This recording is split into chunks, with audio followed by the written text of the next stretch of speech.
Hora agora da nossa parceria exclusiva com o Bom Dia Mercado e a gente já conversa com ele, Theo Takari, editor-chefe do BDM Online. Theo, muito bom dia para você. Atualiza então a gente o que vem por aí hoje, né, na agenda da Rosa. Muito bom dia.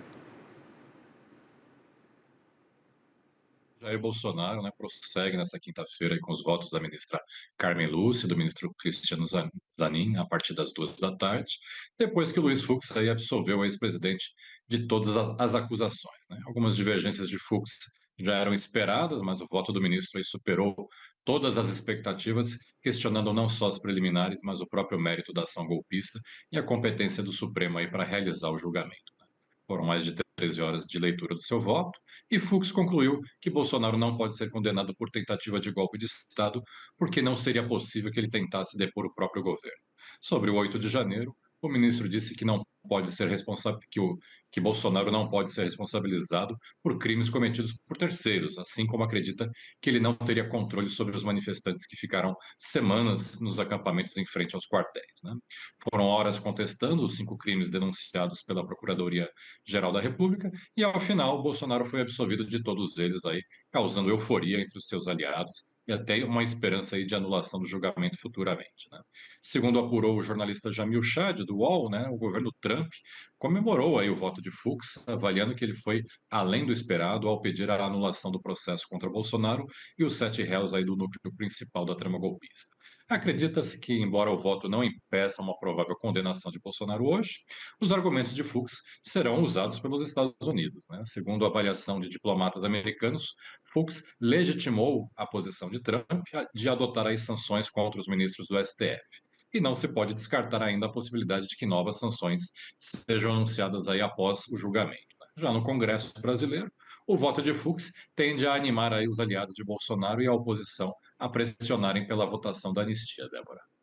Pois é, vamos acompanhar então o que vem pela frente, né? Porque a ver do que aconteceu ontem já foi um negócio gigantesco, horas e horas ali do voto. Bom, olhando agora para a agenda do dia até hoje, tem mais dados de inflação lá nos Estados Unidos, bastante aguardado inclusive aqui para essa semana.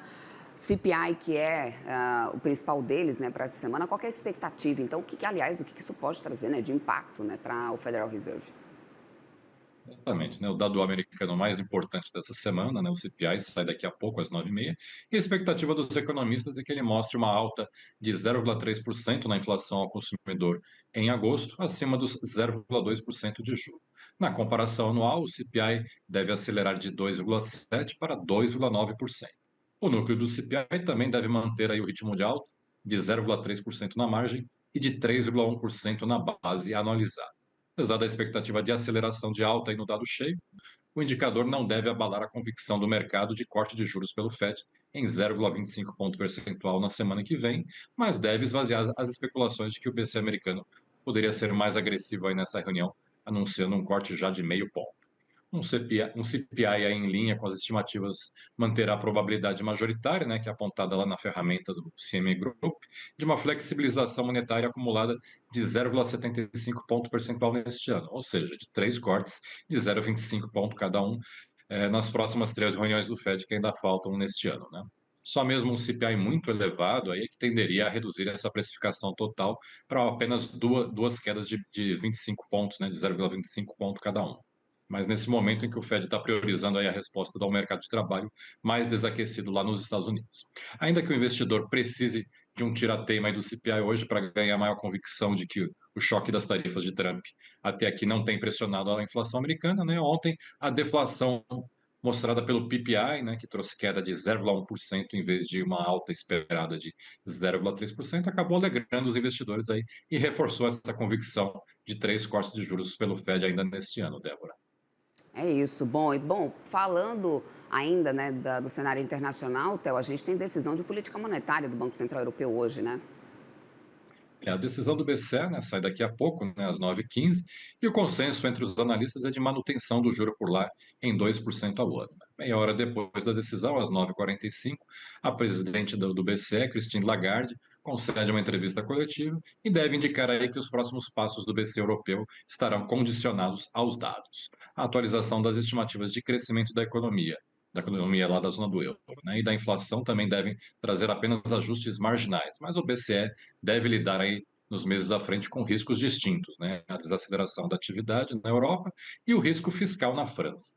Por aqui, a agenda do dia reserva o dado de vendas no varejo, né, que sai logo mais às 9 da manhã. A Selic elevada aí deve pesar sobre os segmentos de comércio mais sensíveis ao crédito e levar a um recuo, um novo recuo aí no chamado varejo restrito, né, uma queda de 0,3% em julho é esperada aí em relação ao mês anterior, após uma queda de 0,1% em junho, segundo a mediana da previsão dos economistas, né? Na comparação com o mesmo mês do ano passado, a previsão é de uma leve alta aí de 0,8%, acima da expansão de 0,3% que foi registrada em junho. Já as vendas do chamado varejo ampliado devem crescer 0,8% em julho, na comparação mensal, após uma queda de 2,5% em junho. Na comparação com julho do ano passado, porém, a expectativa é de contração aí de 1,6%, após um crescimento de 3% registrado em junho. Além das vendas no varejo, o IBGE também divulga hoje, no mesmo horário, né, 9 da manhã, o levantamento sistemático da produção agrícola em agosto, Débora. Pois é, vamos aguardar então, meu querido. Qualquer novidade, né, a gente repercute também por aqui nessa sexta-feira. Muito obrigado, um ótimo dia para você, Theo. Até amanhã. Quinta-feira. Você já quer sextar, Débora. Até mais.